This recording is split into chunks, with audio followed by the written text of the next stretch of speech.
I'm WFAE education reporter James Farrell, and welcome back to another edition of Education Mondays. First up, let's talk about the federal government's continued efforts to pare back diversity, equity, and inclusion policies in schools. State Superintendent Mo Green said last week that all North Carolina schools have certified that they comply with federal Title VI laws against discrimination. This comes after the Department of Education sent a letter to schools across the country requiring them to send back that certification. The letter was the Trump administration's latest effort to crack down on diversity, equity, and inclusion policies, which Trump and his allies have said are discriminatory. Green said that North Carolina submitted these certifications with a caveat. Green says the State Department of Public Instruction believes it already complied with Title VI and is not making any new interpretation of the law because of the federal letter. Green specifically noted that the federal request contained, quote, broad statements about DEI without clearly defining which specific practices might violate Title VI, creating ambiguity. He even called the request, quote, redundant in a letter to the federal department and maintained the Department of Education lacks the authority to unilaterally change Title VI rules.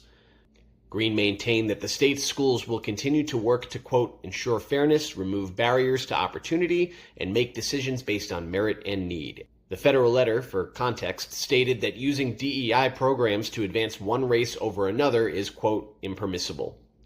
Moving on to Charlotte-Mecklenburg schools, they recently released the results of a survey gathering community input on using artificial intelligence in classrooms.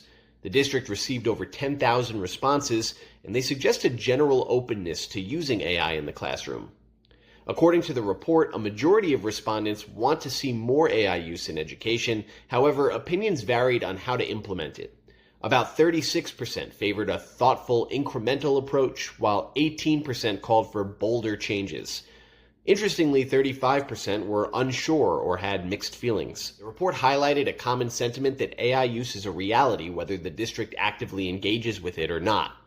The survey also revealed that many CMS staff members, including majority of middle and high school teachers and around 60% of administrators, are already using AI at work.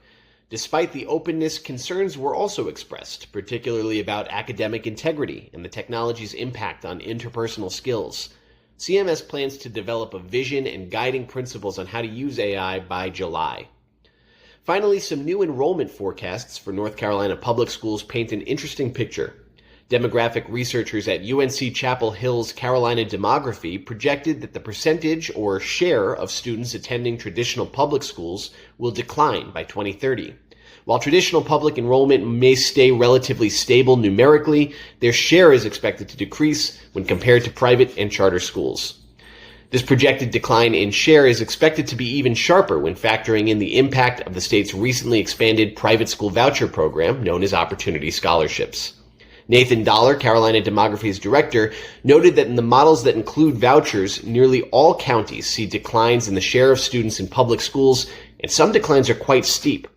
Nathan Dollar, Carolina Demography's director, noted that in the models that include vouchers, nearly all counties see declines in the share of students in public schools, and some declines are quite steep, over 12% in counties like Bertie, Craven, and McDowell, for instance. Researchers expect to see continued growth in private and charter school enrollment, with vouchers driving higher growth in private schools.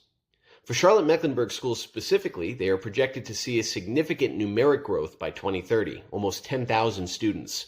But this doesn't rank them as high percentage-wise compared to some other counties. That's it for now. Stay tuned to WFAE for more education news.